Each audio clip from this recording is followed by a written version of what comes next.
First supplementary. Honorable Chairman, sir, the incident involving the London-bound Air India flight in Ahmedabad is extremely serious, and it is imperative to determine the exact causes of this incident to ensure passenger safety.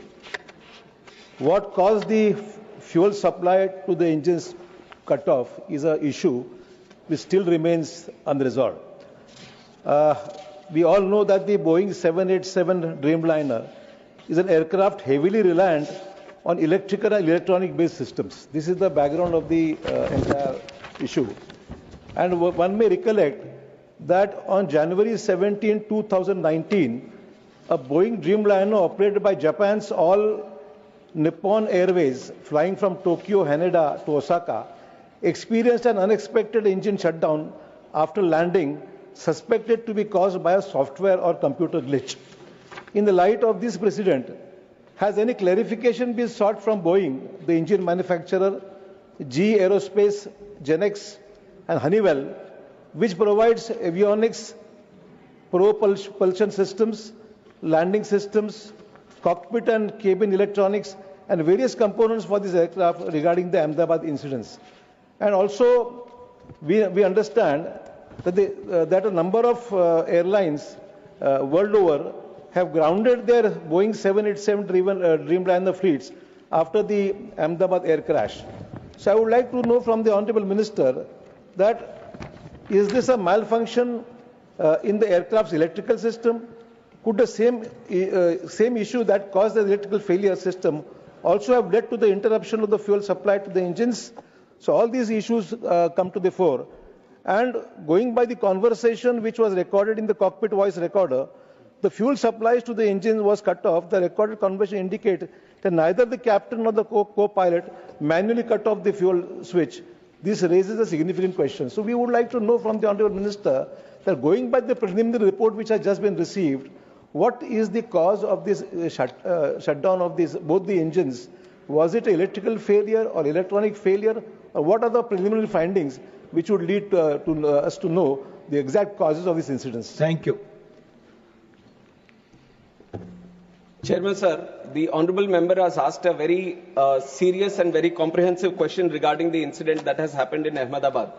Sir, I would like to start by answering that the investigation process, which is according to the international protocol, the norms which were set by International Civil Aviation Organization, where the state of operation should have their investigation body, and we have our own investigation body, which is the Aircraft Accident Investigation Bureau, which got into the investigation process right after the incident with the subject experts into the site, and they have started their process according to the international protocol, and they have involved subject matter experts, all the international necessary people who are supposed to be participating in the investigation, and they have gone through the first set of investigation process, and they have given us the preliminary report. And if you look at the preliminary reports, sir, AIB, as for the first time, so whenever these incidents happen, and if the black box gets damaged, black box is the flight data recorder, which has all the necessary information which gets recorded.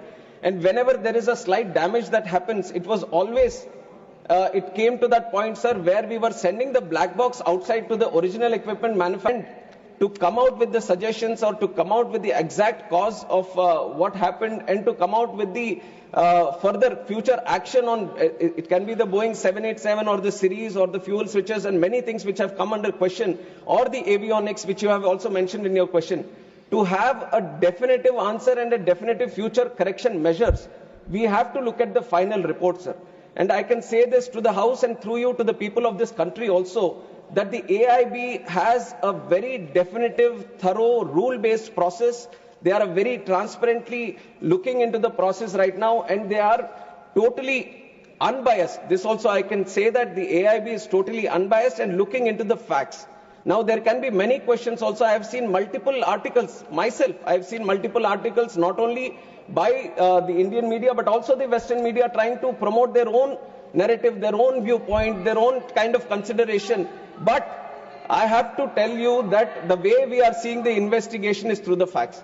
We want to stand by the truth, not what is happening with the pilots or not what is happening with the Boeing or not what is happening with the Air India or any other stakeholder which is this. We want to stand by the truth, We want to find out what exactly happened, and that is only going to be coming out once the final report has been placed. So we have to respect the process of investigation, and once that process of investigation has happened, then we can talk about what happened and how it happened, and then the corrective measures.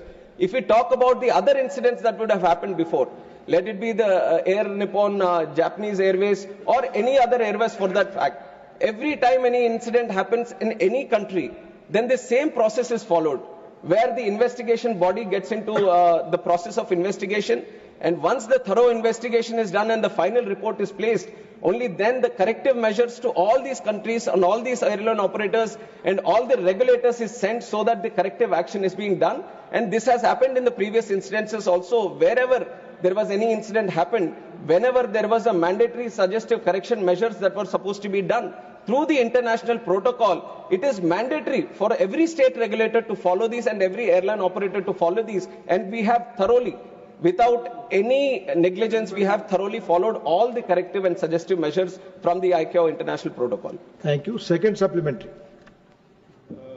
Chairman, sir,